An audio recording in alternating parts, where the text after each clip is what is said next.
अंतरवाली अंतरवाली अंतरवाली बाहेर नाही. तुम्हाला कोणी सरकारकडून कोणी संपर्क केलेला आहे का? तुमचा संवाद झालाय? केलाय, पण बोलून करता काय दादा? रिझल्ट काय? कृती काय केली तुम्ही? काय केलं तुम्ही? लावालाव्याच्या पलीकडे तुम्हाला काही आलंच नाही आयुष्यात तुमच्या. तुम्ही दुसरं काही केलंच नाही. लावालावी सोडून तुम्हाला काही आलंच नाही. ह्यो मराठा त्याच्या अंगावर घाल आणि त्यो मराठा त्याच्या अंगावर घाल आणि काम करणारे वेटीस धर. त्याच्या पुढे तुम्हाला काही आयुष्यात आलंच नाही ना. सरकार म्हणून फोन करून काय करता? रिझल्ट काय देणार तुम्ही? तुमचे फोन मस आले. हा, मला इथं मराठ्यांना रिझल्ट द्यायचा आहे, त्यांना आरक्षण द्यायचंय. तुम्ही काय दिलं? फोनवर बोलणं. त्यातलं मी नाहीये बाबा. मला तुम्ही बोलून काय करायचंय? माझ्या मराठ्यांचे लेकरं बाळ अधिकारी झाले पाहिजे, ते साहेब म्हणून माझे आईबाप मराठ्यांना बघायचे. अरे तुम्ही काय उत्तर देता रे नालायकासारखी? काय उत्तर आहे त्यांचे? पश्चिम महाराष्ट्रातला मराठा समाज हा सदन आहे, त्यांच्याकडे ऊस आहे, बागायती आहे, फळबाग आहे. पश्चिम महाराष्ट्रातल्या ओबीसीकडे फळबाग नाही काय? काय सरकार चालित?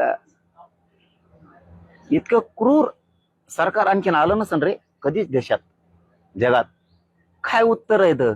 पश्चिम महाराष्ट्रातल्या मराठ्यांना आरक्षणाची आवश्यकता नाहीये, कारण ते सदन आहेत, त्यांच्याकडे ऊस येतं, फळबागा आहेत, द्राक्षे येतं. ओबीसीकडे नाहीत काय? मग तिथं असणाऱ्या बागायती असणाऱ्या ओबीसीला आरक्षण नाही काय? ह्यो रूल आहे काय आरक्षणाचा?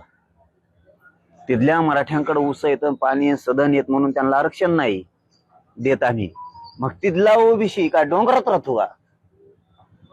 त्यांच्याकडे फळबागा ऊस नाहीत काय? त्यांच्या पोरा नोकऱ्यातून आरक्षणातून नोकऱ्यात नाही काय गेले म्हणून मराठ्यांची जाऊ नये? विदर्भ, मराठवाडा, आम्हाला पाणी नाही, आरक्षण बी नाही. काय चूक केली राव आम्ही? अखंड महाराष्ट्राची एकजूट राहावा म्हणून मराठवाड्याला आरक्षण असून सुद्धा मराठवाडा आरक्षण सोडून अखंड महाराष्ट्रात सामील झाला. अरे नागपूरला तरी पश्चिम महाराष्ट्रात यांनी नागपूर करार केला. अरे आम्ही एवढा विश्वास टाकला या महाराष्ट्रावरती, या महाराष्ट्राच्या सरकारवरती, की विनाट आम्ही तुमच्याकडे आलो. कारण कुठं आपली एकजूट दिसावं, आपण अखंडपणा आपल्याला दिसला पाहिजे. तरी तुम्ही आम्हाला आरक्षण असून सुद्धा देत नाहीत.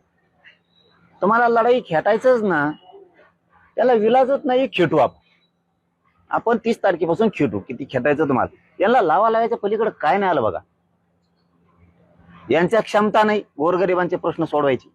जे सोडतात ते मराठीकडे गेले नाही पाहिजे म्हणून त्या मंत्र्यांना टार्गेट केलं जातं. अजित दादा, शिंदे साहेबांचे